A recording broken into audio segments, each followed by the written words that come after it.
It's just prepare now.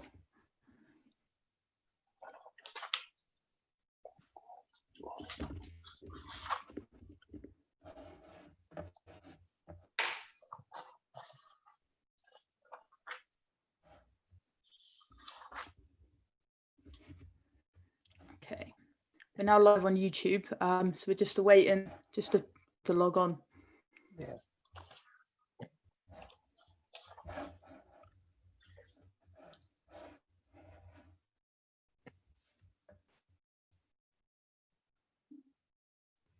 For anyone watching now, we're just going to give it just to let a few more people join and log on to watch. So if you just bear with us, please.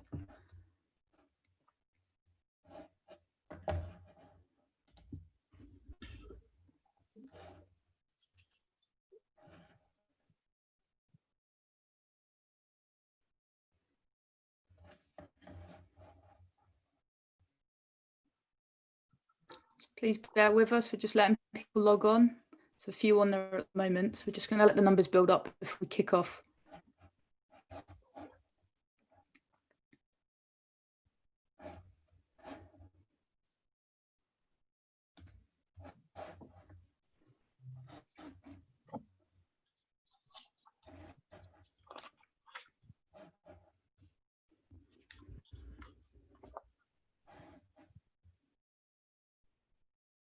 The numbers are slowly going up.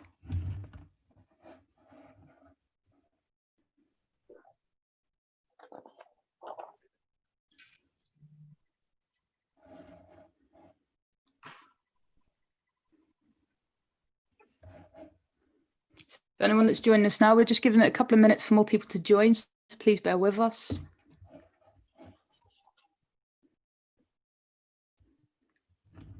So at the moment, Tracy, we've got about 10 people logged on. Okay, April, I'm just getting a few messages about the link is not giving access. Giving access, okay. So I'm not sure what's gone on there. There's quite a few people. So the emails for people to attend, there's quite a lot. So well over 20, 30. There's people coming in already. Tracy, I've just sent you over the link in the chat box. If you're able just to resend that to anyone that's having issues logging on. Okay, will do. Thank you.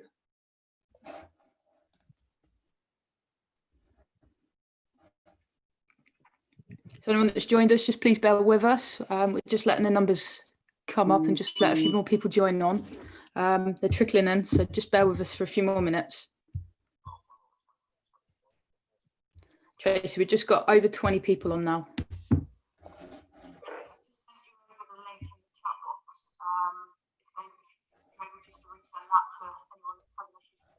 Yeah, doing it now. Thank you.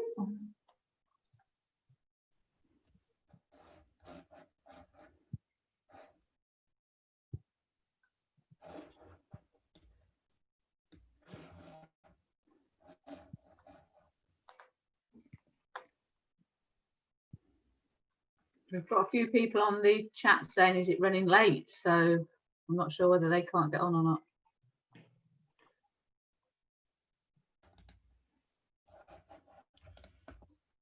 I'll just put a message in the chat box just to let people know as well. But for anyone that's joined us, if you just bear with us for a couple more minutes, we're just allowing some time for people to join. Okay, I think some people can see us because we're getting messages that they can see us. So there seems to be some technical issues going on. So hopefully we can get the messages to people as quick as possible. Yeah, we've got a message from Dave Saunders saying something went wrong, but it's on now though, so I'm assuming they've overcome it. Yeah.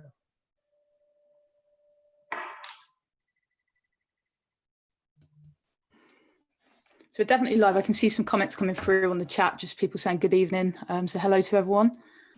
So Tracy, there's just over 30 people on there now. Feel free to kick off when you're happy to. Okay, yeah, we'll kick off because obviously it's into the evening. So obviously thanks everybody for joining, and sorry about the technical problems that we've just had in terms of some of you logging on to join us. Just a few introductions, though I think most of you will know who we are. This evening we've got Dave Dukes as the Assistant Secretary who leads on health and safety on the BT committee and the TFSE. There's Julia Upton, who's chair of the Openreach team and also sits on the health and safety team, and I'm Tracy Fusty and I'm chair of the health and safety team on the TFSE. This is the second of the meetings that we're having with the health and safety team and the health and safety committee, and we're really keen to use the opportunities that we've had in terms of sort of technology to reach out and engage with the USRs nationally that we've got. So hopefully you'll find it useful tonight. This evening we've sent an invite specifically to the BT and Openreach USRs, so we can focus in much more specifically on some of the issues that are sort of hot at the moment, and also to give you a bit of a briefing and presentation on some of the things that we're also dealing with at head office. So I'm going to hand over to Dave Dukes in a moment just to give you a bit of an introduction in terms of some of that. We're going to take questions throughout the session, and certainly towards the latter end there's going to be lots of opportunities to ask questions, and Julia, myself and Dave will field them obviously throughout the evening. So thanks once again for joining us, and Dave, over to yourself. Yeah, thanks, Tracy. And evening, everybody, and thanks for attending the call. We did, as Tracy's mentioned, have a call a few weeks ago with right across the telecoms and financial services constituency. But by request, I think some of the BT people wanted to try and just focus a little bit on sort of BT and Openreach issues. So this is in response to that. And also the fact that we've had it this in an evening rather than through the day is to try and capture people that perhaps don't have the time or unable to access this type of meeting through the working day, but are able to actually access on an evening. So thanks for spending your own time on this call. Hopefully you'll find it useful. I think the intention is to have fairly regular calls of this nature. And so, I'm sure the issues will change, but if you think it's useful, then by all means, we will keep the calls going.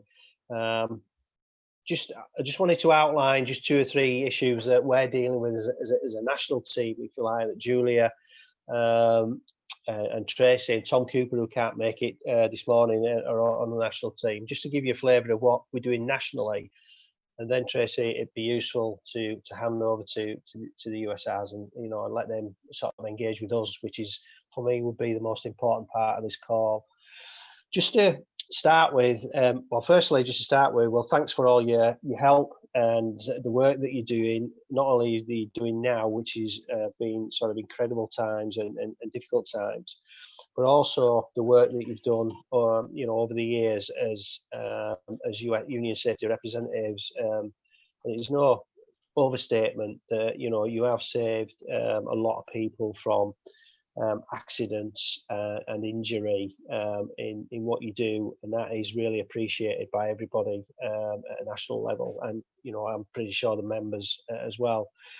One of the key things that we've been dealing with during the COVID crisis is the reoccupation of the buildings, of BT buildings, and that's in response, if you like, to the COVID situation reducing, if you like, and the ability for people to try and move back into some of the buildings on a phased basis. And we've been working with BT and Openreach over the past few weeks and months on how is it we're going to get people back into the workplace in a safe manner, and how is it going to work, and how we're going to deal with the issues around people being unsure about coming back to work, being worried about entering the buildings that they've not been in for several months, and all those sorts of issues. I know a lot of you have been working really hard and involved in the risk assessments for the opening up of those buildings that the company intends or wants people to come back into the workplace. And so thank you for that work as well. That's been invaluable as regards opening up those buildings and sort of beginning the return to work. Clearly, that might change if we look at, for example, what's happening in Oldham with the potential of a serious lockdown in Oldham because of a spike in the virus, COVID-19 virus, things will change, and we'll probably be asked to actually be part of dealing with those types of lockdown, and how it is that the company can stop people from moving back into buildings and then moving back into them once it's safe to do so. So there's all sorts of things and all sorts of dynamics taking place over COVID. I don't particularly want to stay on that subject really, because I know people have got a lot of things on their mind around COVID and stuff, but there are other things, sort of, if you like, day-to-day stuff that we're doing. I just want to touch on two issues that, again, all of you have put in a lot of effort and a lot of help in helping members stay safe. And one of the things that a lot of USRs have been involved in is a flooring within exchanges. And this project, if you like, and this working with the company, so it came about because an engineer had a serious accident and fell through a floor within an exchange where the cable chamber comes into is a cable trench rather than a cable chamber. The company approached us asking for help as regards surveying those floors, particularly the C-ax floors within exchanges, to actually see how big the problem is. And that those of you who have been involved in it, I'm sure realise that there's quite a big problem there. But if you like, in particular, if you like the Openreach people, you'll have noticed that in the Openreach health and safety bulletin that came out, I think either today or yesterday, I think it was yesterday, there's reference to your work that's being undertaken to try and keep members safe who work in exchanges, or either work in exchanges or work on the frames or whatever. And you'll see that the company has really appreciated your help and our help as a union in this project. The company has expressed on the calls that myself, Tracy, Julie and Tom have been on, thanks towards all of you that have worked on that project. I know it's still ongoing, but you've done a significant amount of work, and that again is really appreciated by us. The other issue that we've been dealing with, and that we're trying to gather more information around, is cable chambers. And I've probably got a little bit on my hobby horse around cable chambers, in the sense of it was largely one of the regional chairs, Barry Jenkins in the northeast, who sent me quite a detailed set of information around the issues of cable chambers that he'd raised with the company over a significant period of time, with, to be honest, with limited success in trying to resolve them. So Barry sent me all the information, and subsequently to that, I've asked other regional chairs right around the UK to send me lots of information around the issues with cable chambers, in particular the vent pipes where either they're blocked or they're broken or they're snapped off, and things like stopping of cables, the cable stopping of cables, and other issues around cable chambers. Because one of the things that's really a concern to me, and in particular the safety escape hatches, I'm getting quite a lot of reports around them either rusted shut, don't work, or are not safe. And for me, that's unacceptable. We've raised it with the company. The company, and we're trying to deal with it, but it's something, if you like, we've taken up as a national project as a team, and as the USRs and our union safety representative structure, to try and force BT to act more quickly around this. And if you have come across issues with the cable chambers and the issues that I've highlighted, it'd be really helpful for you to highlight those issues through your branches, through your health and safety coordinators, and up through the regional health and safety representatives, and so that you can get that information to us as a team, and we can deal with that nationally. So I've just briefly gone through 3 issues that we're dealing with. There's lots of other things but I wanted to just concentrate on those 3, on the basis that it's your help that's helping us deal with these issues nationally. And I'll finish there, Tracy, and I'm more interested in a discussion with the USRs rather than what we've got to say, to be honest with you. Yeah, thanks, David. I think that's really helpful. There are some questions coming in. We've got some at the moment really around some property issues to do with really the estate, and certainly I know there's been quite a number of escalations in terms of the property, what is often observed and felt and seen as an estate that is very much not being preserved, looked after, maintained and cleaned to the standards that it certainly used to be. And we have been meeting with the company, both BT Property and Facility Services and CBRE, of course, to where the work was outsourced, in an attempt to try to get underneath what is happening. So we have got ongoing meetings with the company, and there's quite a lot of dialogue around that.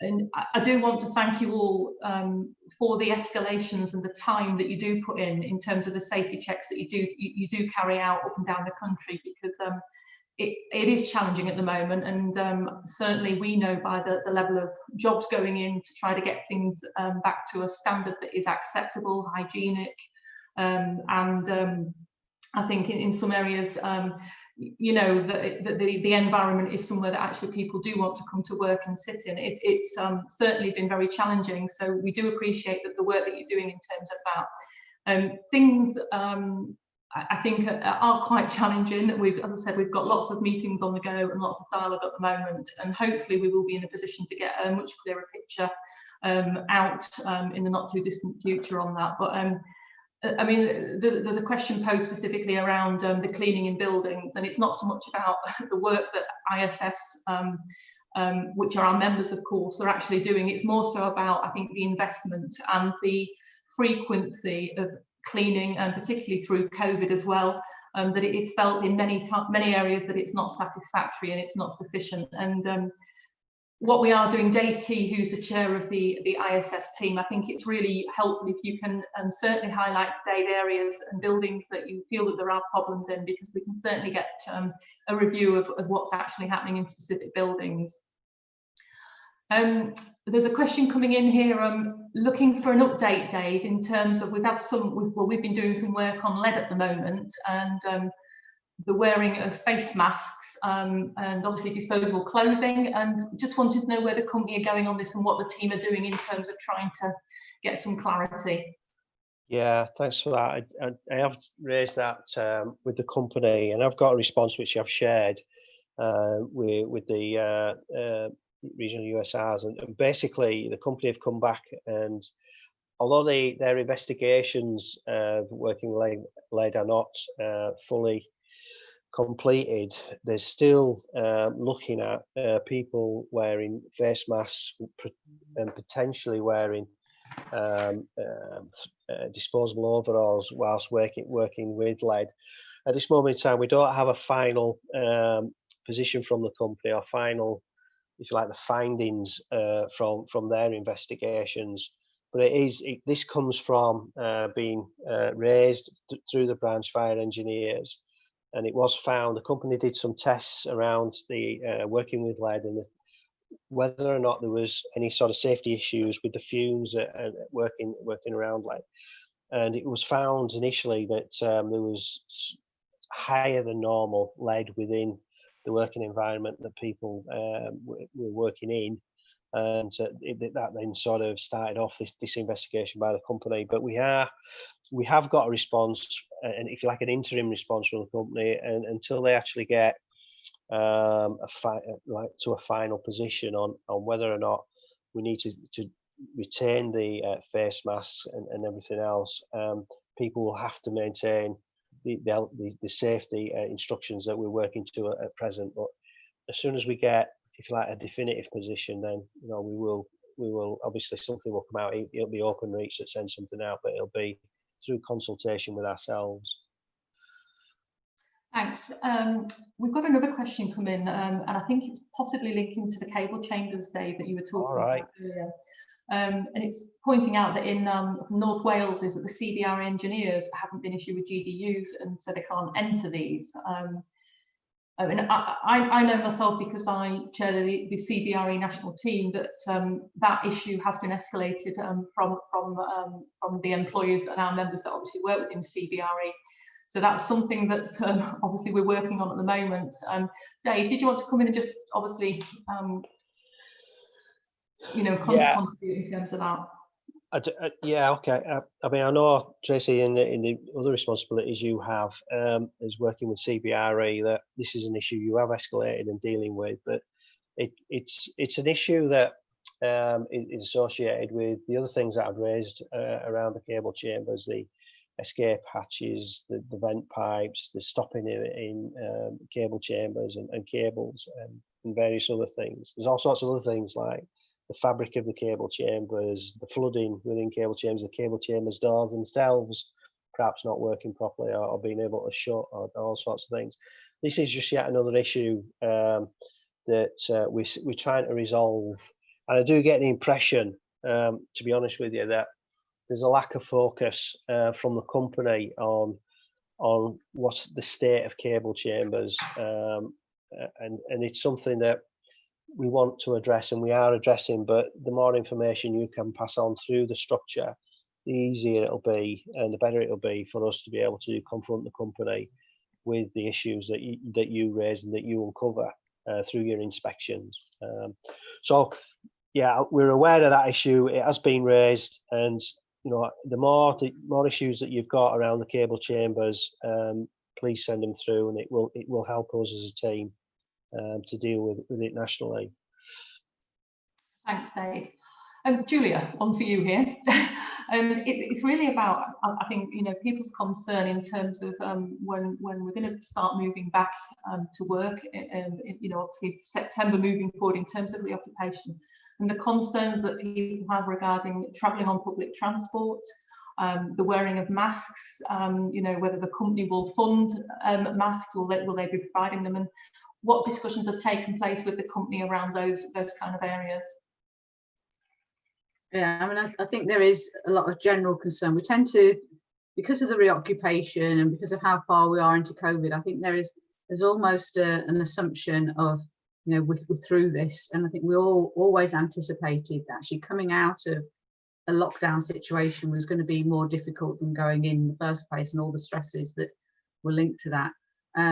And we're certainly getting, from an Openreach team particularly, a lot of concerns about what people describe as a normalisation now of COVID and the anxiety that's bringing, and that it's not just Openreach, not just BT, it's society in general, that there is this concern that's being created by people being at different places at different times in terms of their acceptance of the risks and the dangers. Certainly, in terms of anything that's required for people's job, there is no question. We've been in consultation all the way through COVID, anything that's needed in terms of people's job. And we've stressed on a number of occasions the personal risk assessment element, that if there's anything that people are being asked to do, whether that's to get to work, to come back into buildings, or field engineers out there day to day throughout the whole of this, if there is anything that people are concerned about, that should be flagged up, and a personal risk assessment will override everything. There are some grey areas when it's not strictly the job that people are doing, but more about getting to and from, or the use of masks when going out. I think generally speaking, society is becoming more accepting now of masks, and I think most people will have a mask available to them because of the need to wear them in shops and things. But there is this grey area between what is work and what is getting to and from work, and I think there is absolutely no question where it is directly work related, and anybody who needs something for their job, it will be provided, and you are well within your rights, or anybody's within their rights, to say that they're not proceeding unless it is provided. But there hasn't been specific conversations about public transport, unless that is, for instance, engineers in London who use public transport for their job. But there hasn't been anything specific about what we would class as commuting to and from work. I think it is assumed now that people will have access to suitable masks, but anybody that hasn't, and anybody who is concerned, and feels that there should be extra provision, then please flag that in as soon as possible, and we can raise any specifics. But it's not something that's been brought to our attention. But then again, that's probably because of the slow pace of reoccupation.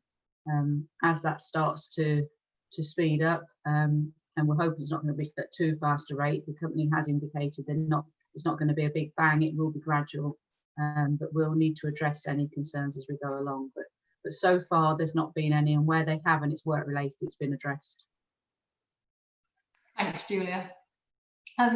Dave, there's one for you here, and you'll like it. It's on the subject of calm and accident reporting. There is concern being expressed in a couple of fronts here. One about the system not being particularly user-friendly, and certainly more difficult than what previously existed. And there's also an additional question being posed in that accident reporting, we're not getting the detail quick enough and not going off to do the investigations in a timely manner. I mean, obviously, I'm aware that we've been having numerous conversations with the company on the CALM system, and it leaves us anything from calm, I think, Dave. I think it's true to say. But yeah. Do you want to just give an update in terms of where we are with this? Yeah,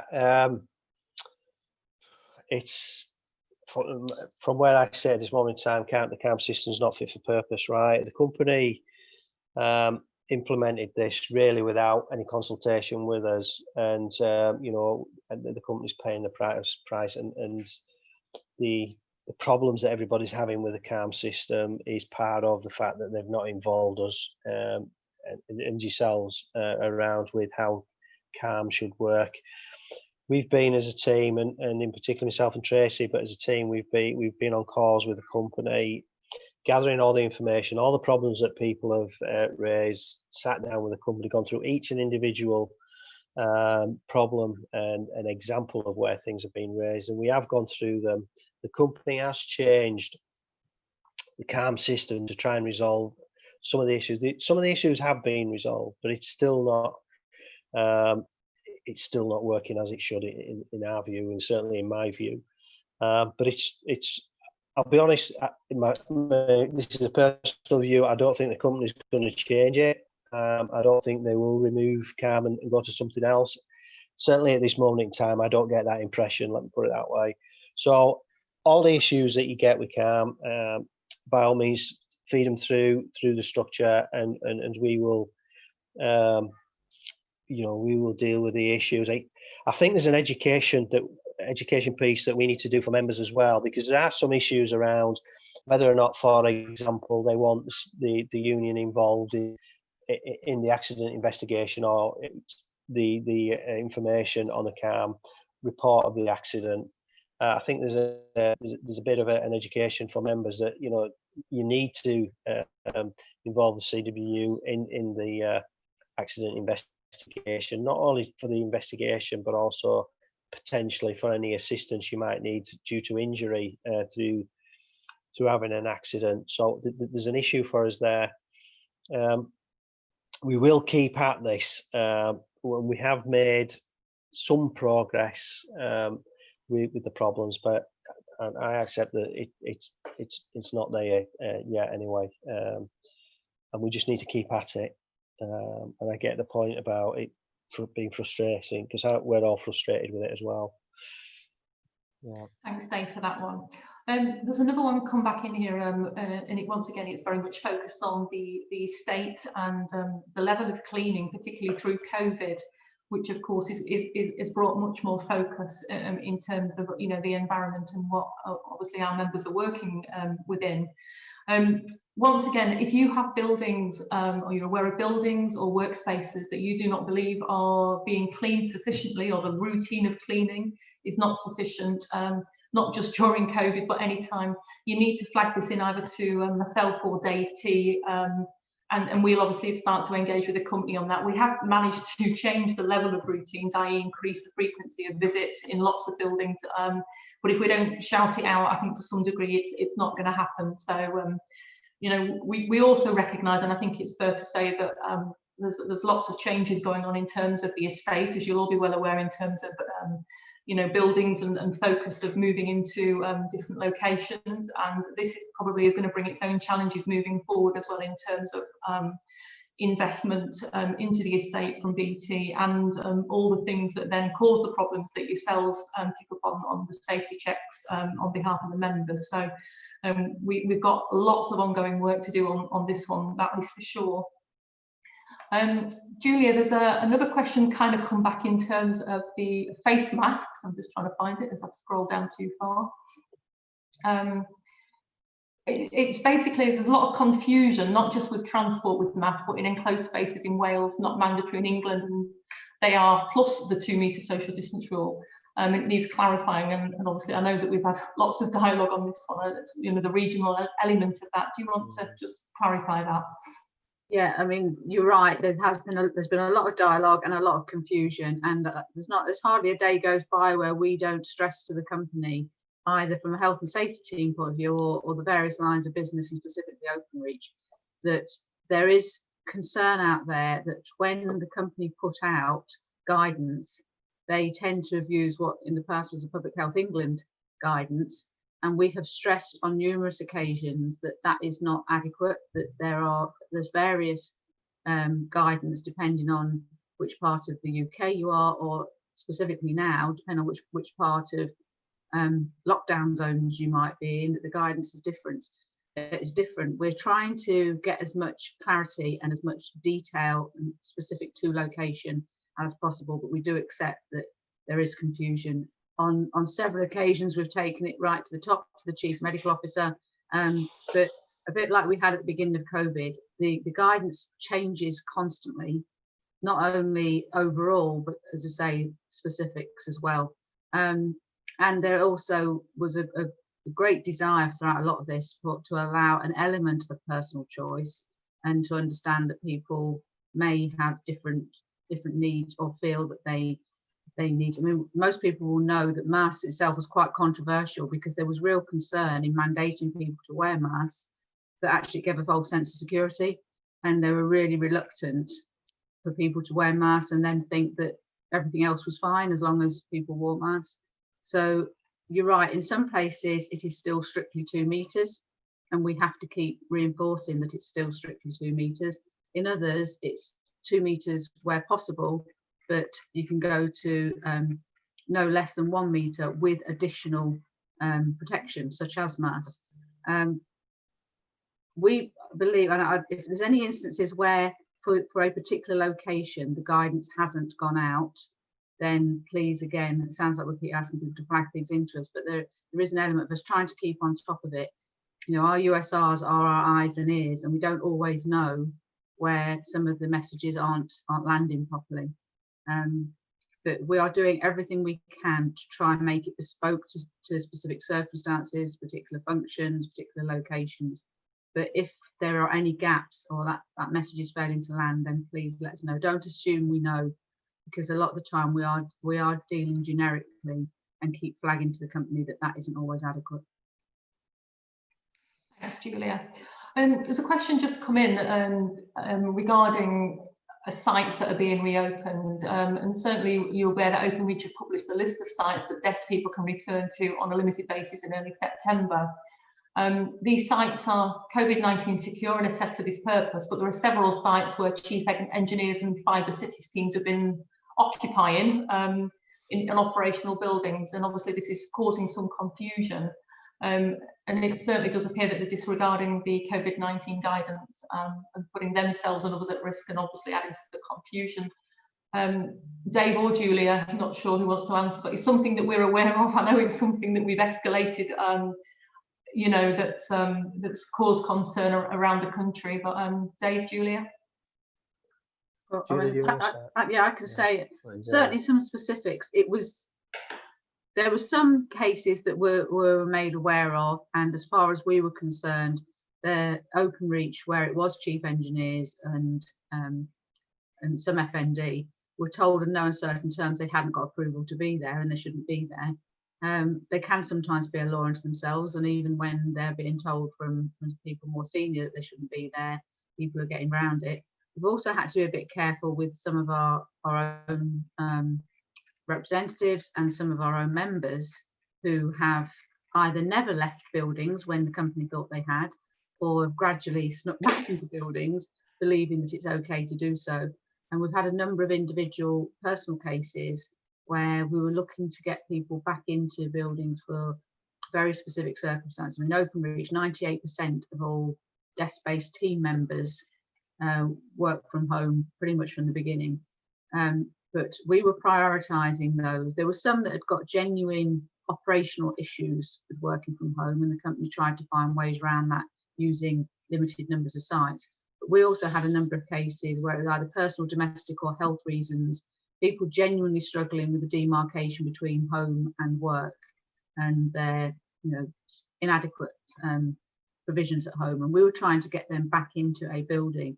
And it was at that point that it exposed pockets of people who had ignored the guidance. Now, the company were very clear that they had sent out very firm guidance that you should work from home unless you'd gone through the central team and had had something approved specifically, and that would be recorded. But the more we tried to fight for individuals to go back, the more we highlighted others who were very rapidly sent home because they'd never had permission to be there.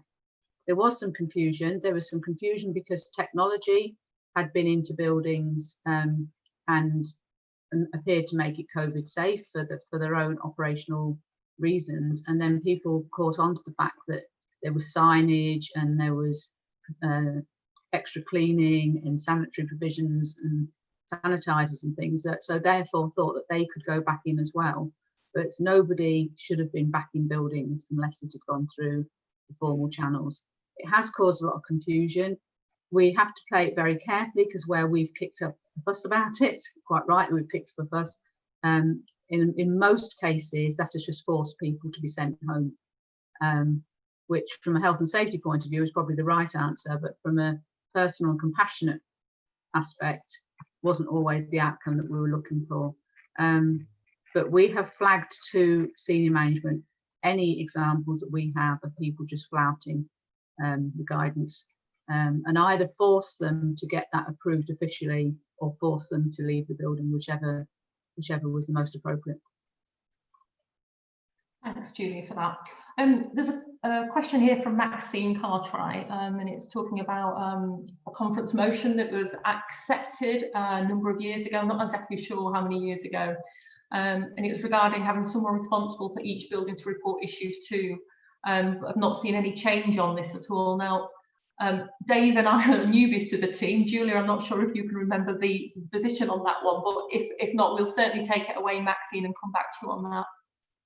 Yeah.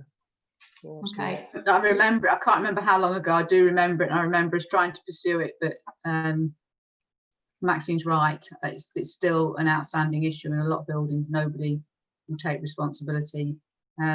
I know Openreach introduced yard marshals to try and work with the rest of the operations to find people who would take responsibility. But it's been an ongoing battle, and as far as I agree with Maxine, it's not been satisfactorily resolved, but exactly where it is BT wide, I'm not sure at the moment. Yeah, thanks, Julie, for that. Dave, did you want Tracy, to? yeah, just quickly, if Maxine wants to send that to any of the team or through the structure and get it to us, let's, as Tracy said, myself and Tracy took over responsibilities in October of last year, so I don't particularly remember that motion, but by all means send it through, and we're happy to pick that up and try. I know people have tried, but if it's still an issue, then let's try. I'm always willing to put the company under pressure and ask them what they're doing. So by all means send the motion through, and we'll give it a go. Definitely.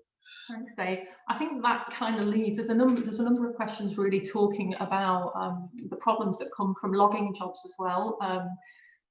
With CBRE and the problems that are resulting in terms of job closures, which is something that's been debated at conference for quite a number of years. So this is not just something new. It was happening with BTFS as well, where jobs are being closed down and people are having to chase the status of those jobs, which is obviously very frustrating.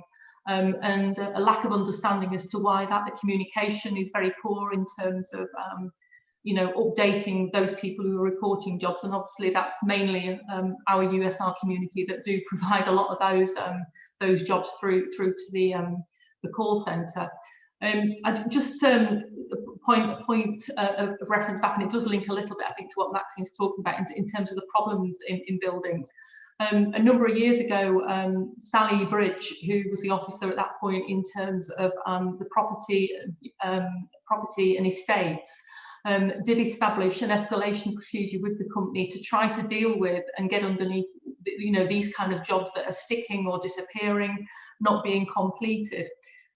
So we do have an escalation procedure in place, which is used very, very often. It's a very busy piece of work, and we have regular calls with the company where we get updates from them in terms of the status of jobs, and we get full information on that. And as a consequence, we do feedback to usually the regional chairs on your behalf, who are, you know, sending those escalations through. So what I would say is that it was issued as an LTB. We can reissue it again, that's not a problem, but we would ask that you do use that escalation process, because it does highlight very clearly where we're getting problems, and specifically geographical areas or clusters where problems do start to exist. So we would encourage you to use that definitely if you don't already, and say we can reissue that LTB for you. We've got another question here. Okay. There's a question from Kathy Jackman. Okay, hi Kathy. Should hand sanitizer dispensers and entering MDF, field engineers coming into the building after working outside and still not taking notice of access signage? Should there be hand sanitizer dispensers, I think is what the question is. Julia, that might be one for you. Yeah, as far as we're aware, there is hand sanitizer provided. Again, I can only say to flag in individual cases of where that's not appropriate. We've said all along, it is part of, you know, whether you call it PPE or whether you call it provisions, everything in terms of either social distancing, PPE, hand sanitizers, cleanliness, cleaning are all part of the requirements for a building and a workplace or work function to be safe and COVID compliant. And any of those that if they're not provided should be highlighted, because an individual has the right to say they do not feel safe working in that environment. So if it's widespread, we need to know, but the only way we'll know that is by people flagging in individual cases. And a bit like you said on the previous issue, if we find there's clusters where there's inadequate provision, then we'll tackle it. But I think this is part of what I was saying earlier about people's concern about normalisation. Initially, those sort of things, we were getting daily examples of where there was inadequate provision, and that seems to have dropped off. Now, we had to assume from that it was because it was now adequate and things were being provided. But if it's a case of that it's not, that people just got used to it not being there, then that's a real concern to us, because we are far from through COVID, and if anything, we should, as buildings start to be used more and reoccupied more, we have to make sure that the provision is better than it's ever been. Thanks, Julia. Dave, there is a question that I know that we're in dialogue at the moment with this in terms of with the company, and it's clarification really around the status of carrying out building inspections across the estate. Obviously, we've got a mixture of buildings with different COVID status at the moment. So if you can reply to that one. Yeah. If it's in relation to the COVID stuff, we would normally do help with the risk assessment of the buildings, normally to try in conjunction with the company. And so I know USRs, this is another thing that USRs are doing as part of the reoccupation stuff, is they're doing risk assessments in buildings where the company wants people to return back to work. Those, I know, for example, a lot of USRs are are dealing with sort of flooring stuff and all the day-to-day stuff, accident investigation, and on top of that, the reoccupation risk assessments. So I'm getting sort of USRs saying to me I'm supposed to be in 3 and 4 locations in the same day or at the same time, and I know it's a real sort of chore, and it's difficult for us to get to everything, but we are involved, or should be involved, in the risk assessments of buildings for reoccupation within the BT estate. Now, if there are any issues with that, I know that people may have problems in actually making the time and date of that, and if there are issues with that and you think buildings have not been assessed, then by all means come back to us. But hopefully that I've not picked up any sort of issues with that, other than sometimes we don't just have enough USRs to actually cover what the company wants to do, which, you know, we have to catch up then and do it when we can. But I'm not picking up any major problems with that, unless somebody wants to tell me differently, and then I'm happy to chase up, to be honest. Okay, thanks for that, Dave. And just something on the chat here. It's talking about the fact that so far sanitisers only appear in manned sites, and manned never seen any in their area. That's coming back, Julia, to that earlier question that you had. Well, if we any building that people are going into, as far as we're concerned, is a staff building. So I think that's what we need to understand, the definition then of, if they're saying that it's a building where people aren't attending, then the engineers have a hand sanitizer provided individually. So whether they are assuming that that is what's being used rather than something being permanently there. I know there was concern at one point with some of the buildings where people were hardly ever going in, that hand sanitizers would go wandering and therefore wouldn't be available when somebody arrived, and that's why engineers were provided with their own to keep with them at all times. But I think we need the specifics on that as to the definition of the building and why it's not being provided. Cheers, Julia. There's a question here from Ryan in Coventry regarding more so about the resourcing in CBRE and the concerns regarding particularly fab techs and electricians leaving the business and not being replaced. And the question is, has there been any discussion with CBRE in terms of the numbers of employees on the BT contracts, as it has a negative effect upon the workloads? Ryan, I mean, happy to have a chat with you if you want to give us a ring at some point. I mean, the issue is, yes, we do have discussions regularly with CBRE regarding resourcing and the challenges across the BT estate. And certainly we talk about, you know, where people are leaving, and obviously where we think there's areas that haven't got the resourcing right. The CBRE national team obviously are CBRE employees, and they're really, really good at keeping us informed as to what those challenges might look like. And so the answer is yes, we do.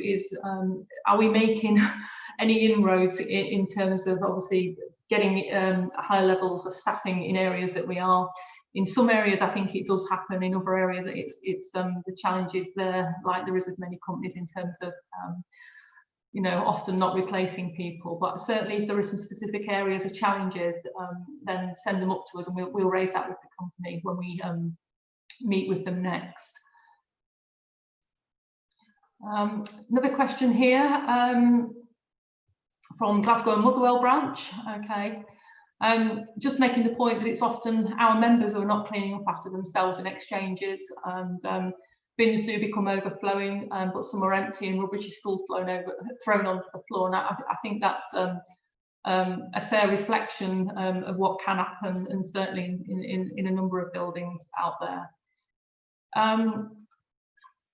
There's a question as well, Dave, regarding the sort of the call centre environments, consumer EE, where we've got obviously people using headsets, you know, what's the dialogue that we're having with the company in terms of that piece? Because there's lots of conversation about external things here, but are we sort of beginning to talk to the company in terms of any of that?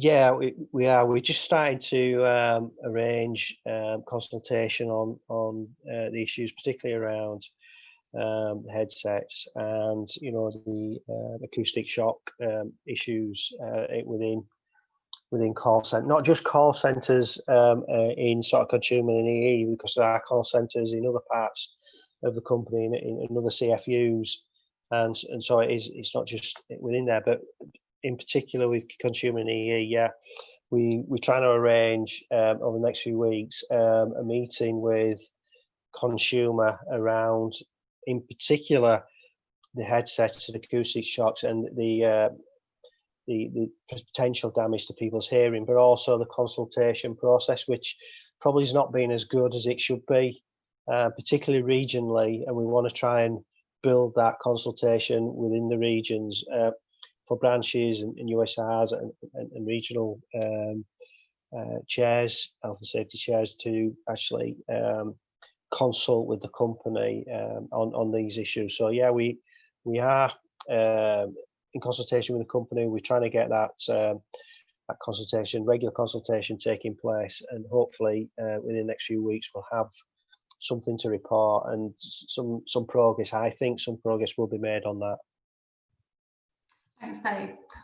There's a really valid point being raised here from Nigel Bailey, South East Anglia, and it's certainly around the subject that obviously we've got a number of USRs that have been around a long time and looking possibly to leave in the next few years. And we are constantly, of course, trying to obviously get many people engaged in the trade union, whether they're a representative or to get involved in safety. Yeah. But the question really is focused around is getting them trained. Obviously, people can lose their enthusiasm if they're not sort of involved quickly and utilised. The joint CWBT training, as is the CW training in terms of residential, was postponed during COVID. And strangely enough, Dave and I were having a conversation today around this very subject in terms of understanding what that looks like moving forward. So we're certainly going to press that to get that moving as well. And we need to, I think, understanding as well in terms of the programme of education within the CWU for the health and safety courses as well, for those to start progressing as well. So there's some work to do there, but it's certainly on our agenda, Nigel, in terms of that. And we do appreciate the fact that we do need to bring people through, certainly in health and safety. And so any work you can continue to do on that basis, obviously we do appreciate, because it's absolutely essential that we we do keep people when people leave, that we do have people coming through to obviously carry out that really important job that is done. There's another question here, Julia, could be one for you. Why are desk-based employees not allowed into buildings as it's classed as unsafe, but engineers are allowed in? So could be a Julia one or a Dave one. Do you want to do it first, Julia? I'll follow. I mean, as I say, it depends on the circumstances, and everybody's a key worker. All their work is essential, but right from very early on, it was made very clear that if their role could be completed from home, it should be completed from home. So it will come down to the type of work they do and just how feasible that is. Obviously, we've got a whole field workforce out there that it just isn't feasible, albeit we have worked very well with a company where individual circumstances were necessary, either because of people who were isolating or shielding, or all manner of personal circumstances, where we have actually managed to find work, even for field engineers, under certain circumstances and for short periods of time to work from home. But it was quite clear that if they were office-based, desk-based, and their role could be performed from home, then it should be. So it will come down to, it's minimising the risk, isn't it? Nothing in COVID is entirely safe, which is why we keep stressing the personal risk assessment. Nothing is completely safe. I mean, life in general isn't, but certainly through COVID it hasn't been. So yes, there are some circumstances, some engineering roles where it was deemed to be necessary to go into buildings, and we, in those circumstances, we just did everything, and all the USRs, I'll thank them, you've already thanked them, have done everything they can to make it as safe as possible. What we didn't want to do, and what we still don't want to do, is put people at any risk unless it's absolutely essential to do so. But obviously, as things start to become reoccupied, we have to get the balance between. There are a lot of people who have worked from home throughout, who, you know, we talk about safety, but we have to remember health is just as important as the safety element of the role. And there are a number of people now who are saying that it's not been ideal working from home during that period, and it is starting to have real impact on people's health. So it's just trying to get the balance. But the last thing we'd have wanted to have done is said, because engineers can work in there, everybody should be able to work in there.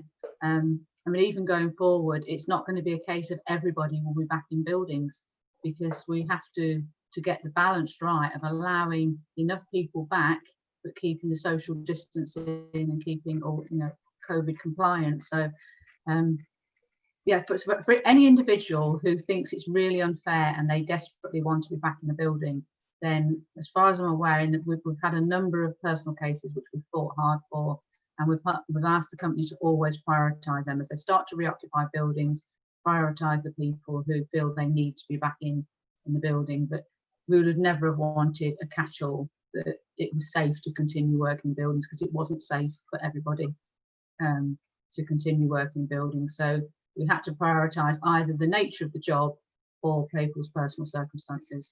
And we thank everybody for helping us with that, but I don't think we could have done it any differently as a collective. Thanks, Julia. Dave, did you want to? Well, I think Julia's sort of covered it all. No, teams, certainly the Openreach team has done so much work about what Julia's already mentioned, personal risk assessment, and if people do not feel that it's safe to do something, then they're entitled to say that's not safe. I need to speak to my manager, and we'll resolve the issue. With desk-based people, what the company tried to do is keep as many people safe as possible. So working from home was safer. There's not as big an issue with social distancing within the workplace, if you like, or within a building. The engineers have had, like I say, got that personal risk assessment. They've got all the safety information, all the guidance that the companies put out on how they work in certain circumstances. There's been sort of restrictions throughout COVID, dependent on how bad things are around how much work they can do in a customer's premises and all those sorts of things, where exactly they would work up to try and keep people safe. So I think generally, people have done a good job in trying to keep people as safe as possible. And as Julia says, there's no sort of 100% guarantee, but what you've got to do is minimise the risk to a point where it's a reasonable level that with everything, the personal protective equipment and the guidance that you're given, that it's as safe as it can be. And I think we've just managed largely to do that, to be honest. I think there's been a lot of hard work put in to keep people safe, and I think generally that's what people have done. Thanks, Dave, for that. I think that probably brings us to probably a natural conclusion for the meeting this evening. I don't know, Dave, if there's any sort of closing remarks you want to make before I sort of bring it to an end. Well, I don't know if you want to make some closing remarks, or Julia. It's I don't mind. Do you want to make some closing remarks? Yeah, well, I think it's obviously COVID has brought out many changes for us, but what it has done is opened up technology for us to do something like this, and probably reach out certainly to lots of representatives that we wouldn't normally have the contact with in such a large grouping. So whatever the future looks like in terms of sort of the returning to work in a more normal way, I still think that this method is massively useful in terms of engaging and communicating in a timely fashion in what is a very fast-moving environment at the moment. So I hope as a team that we probably will obviously review how we do things, but I would like to see that this kind of meeting is welcomed, and certainly we will welcome your feedback on that. I think that's really, really useful. Yeah. Okay. The only other thing I would like to say is just take the opportunity. I don't think there's anybody out there that is not aware of the challenge that we've got at the moment in terms of what's happening within BT, and you'll probably understand we're going to have the fight of our lives in terms of dealing with what the company's doing at the moment across the whole of the company. Tomorrow we've got a bit of a social media day in technology, which obviously is led by Sally Bridge, and what we're asking for is that as many of you as possible can make it known on social media, online, wherever you can, using the hashtag to express solidarity to those technology members that are now facing the threat of redundancy. So you might feel it probably doesn't do a lot to BT, but I think it certainly would be welcomed in terms of where the campaign is heading if you can use that opportunity wherever you can tomorrow to send solidarity, and we'd certainly appreciate that as well. So I'll kind of leave you with that, but thank you everybody this evening for your time and joining us, and take care. Thanks everybody. Cheers. Thank you. Bye.